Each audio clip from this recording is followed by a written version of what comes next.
get across Auckland. We'll be right. So we were staying near Henderson, which is West Auckland, and to get to the Waiheke ferry, well, the vehicle ferry, we had to make our way across Auckland to Half Moon Bay, and we had to do it during the morning rush hour. To reduce the motorway anxiety, we thought we'd better just top up just in case. Get close to the back and make it close. I'm waiting for my sad face. 16 litres, $51.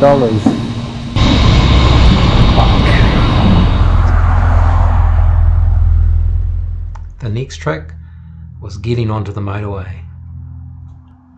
It was a little intimidating, but we made it. And actually heading across town, everyone going the same way, wasn't that big a deal in the end. A lot of stop go. You saw a lot of people you passed. They passed you, you passed them. And all of a sudden, everything grinds to a halt. When it does, you get these guys who have been riding the motorway a long time on their bikes, zooming straight up the middle between cars. There's a word for it, don't know it, but it's something that we're not going to do. The GS is just a little bit wide for that sort of game. One great thing we discovered on the way was if our intercom was off, like we weren't talking to each other, Google Maps would play directions through the headset.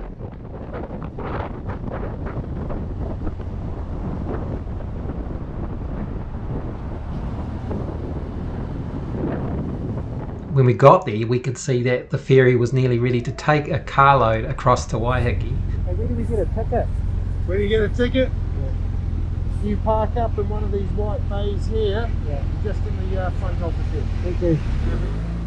Luckily for us, we got tickets on that ferry, otherwise we would have had to sit around for an hour or so. Now, 2 people and a bike return for the day, that cost $175. We will let you know later on whether it was worth that money.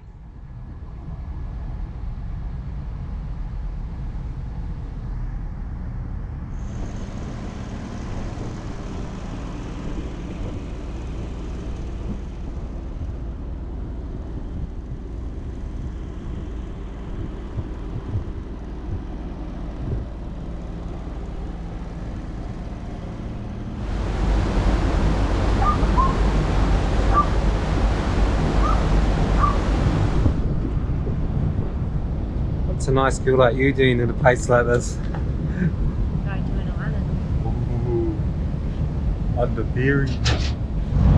Was it a good safe ride, Juliet? Yeah. Not bad, eh? On the motorway. Not nerve-wracking? A bit nerve-wracking. A lot of cars. We have a map.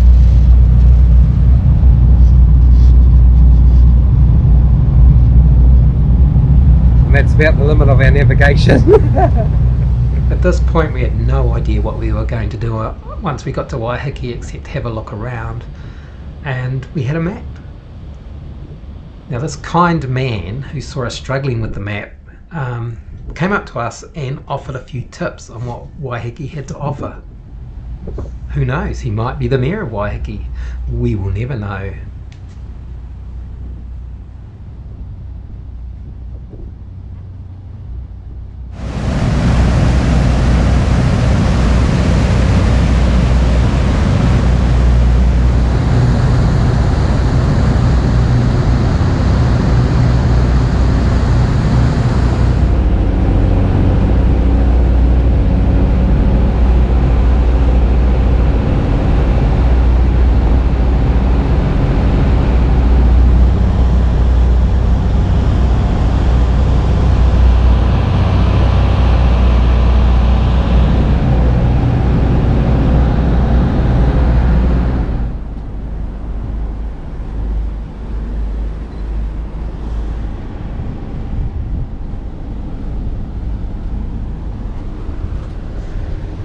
Before we knew it, the ferry trip was over and we were on our way from the ferry terminal and out into Waiheke proper.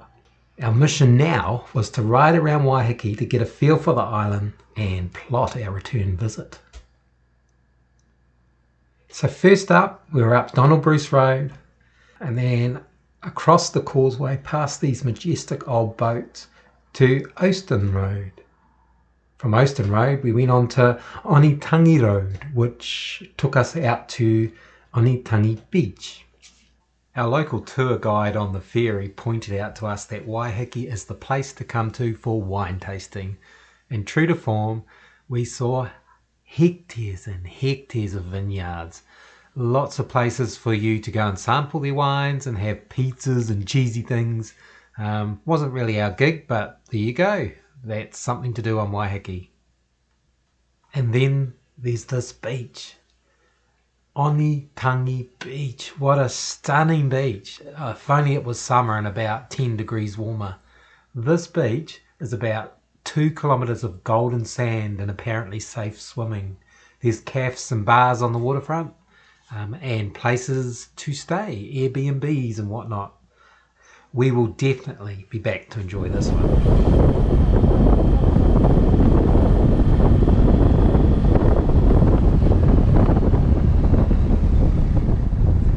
After a quick tour of the beach, we left to turn into Waiheke Road, which was going to take us on a more remote tour of Waiheke.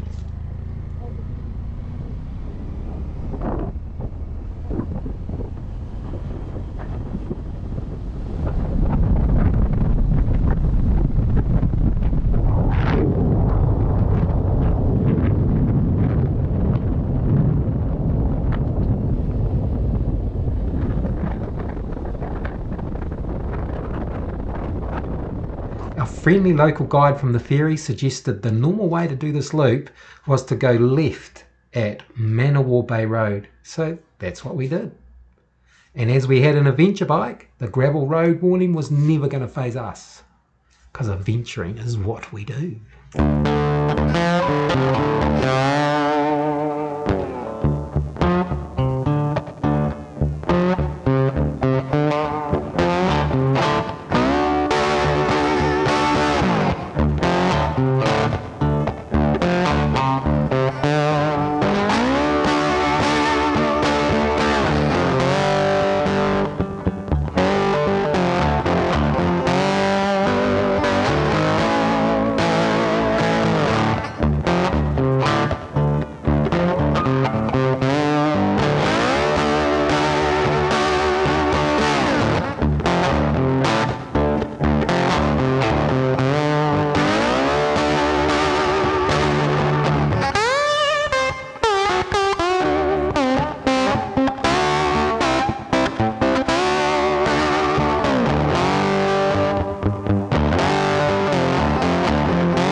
Pretty. Amazing beauty. So this time we stopped for a picture somewhere, in the middle of somewhere. But look at that. It's just crazy.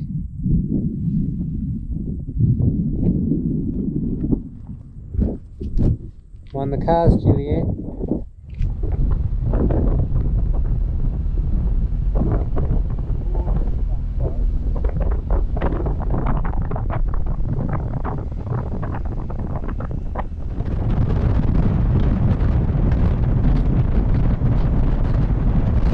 Another absolutely stunning bay on Waiheke is Manawa Bay. Here's a fun fact. In 1769, Captain Cook dropped the Endeavour's anchor near here, and he noted in his journals that the shoreline of the bay provided really good fresh water and a plentiful supply of kauri. The name of this bay refers to the kauri trees that were considered ideal masts and spars for the fighting ships of the Royal Navy. Now these ships were known as man-of-war warships, and this is why the name Man-of-War was bestowed upon this amazing place. Man-of-War is pretty much now the hotspot on Waiheke for weddings, and you can see why.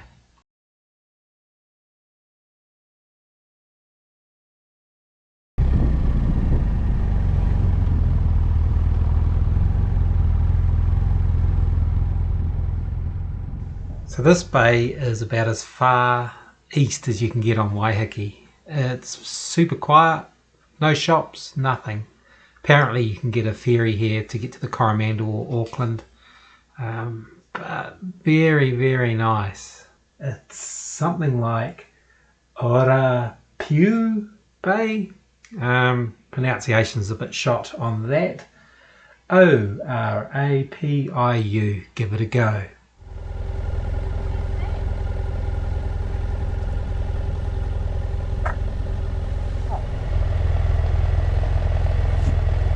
Let's see where this road goes. Beautiful. Stunning. Look at us. After that little detour and a wee stop, we headed back up the hill to continue on the loop road and head back in towards Waiheke. There was going to be one interesting little stop along the way.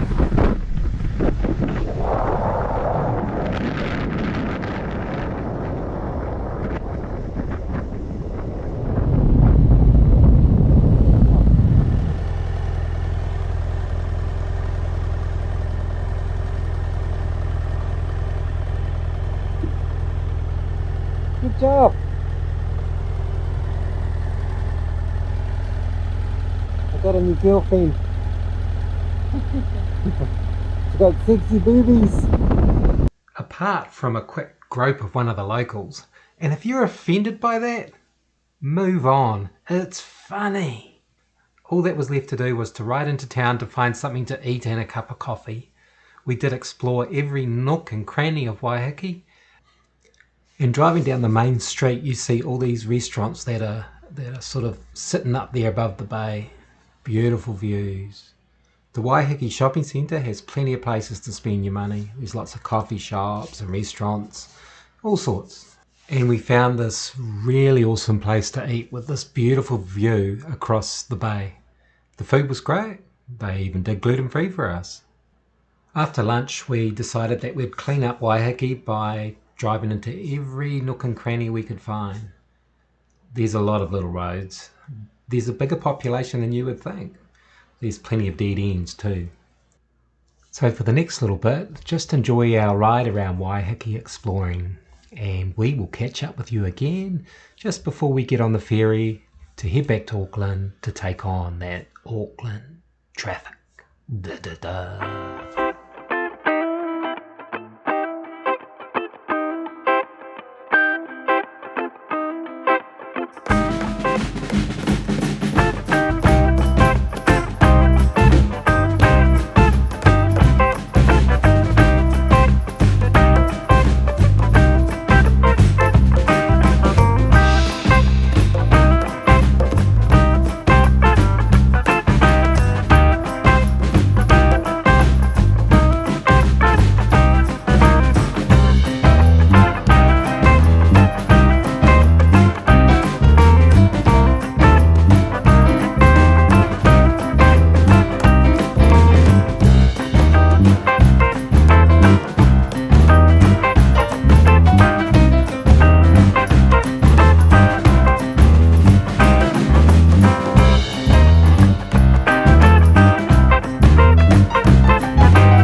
We had actually run out of things to occupy ourselves with, and with only about an hour to go until our booked crossing, it seemed like the logical thing to do was to try and get on the next possible ferry to anywhere. As luck would have it, the ferry back to Half Moon Bay was ready to leave, and the guy with the radio said we could just jump on board. How easy was that? The only downside was we wouldn't have minded going on the ferry to Auckland City, but on the upside, they let us on, and now we wouldn't have to wait around. So we've jumped ship, have we? We're on a different ship today. We were going to the city and now we're going back to Half Moon Bay because we're early. Yeah, we left from Half Moon Bay, we're going back to Half Moon Bay. We are.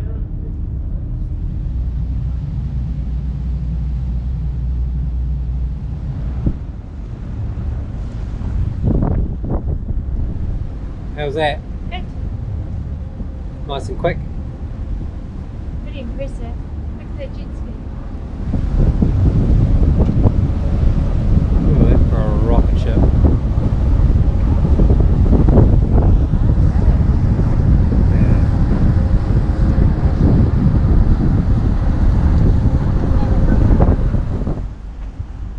What's up? What are you on top of? I don't want to fall off.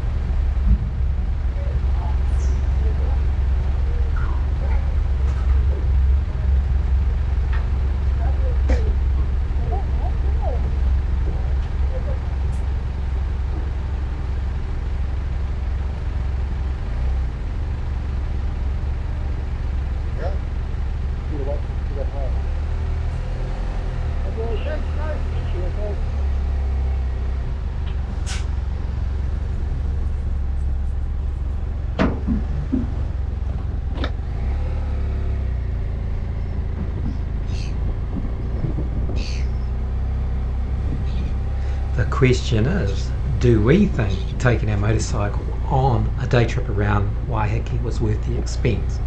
Without any hesitation, a big fat yes.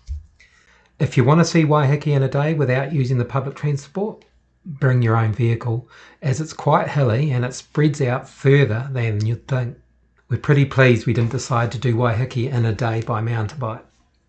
There is no doubt that Waiheke is an amazing place to visit, for a day trip like ours, or for a few days or more. It's chilled and the locals are very friendly. Back on the motorway and heading back to base was nowhere as scary as our morning trip was. We were old hands at this now. We had the best day, the weather was perfect and the views were off the charts. We will see you again, Waiheke.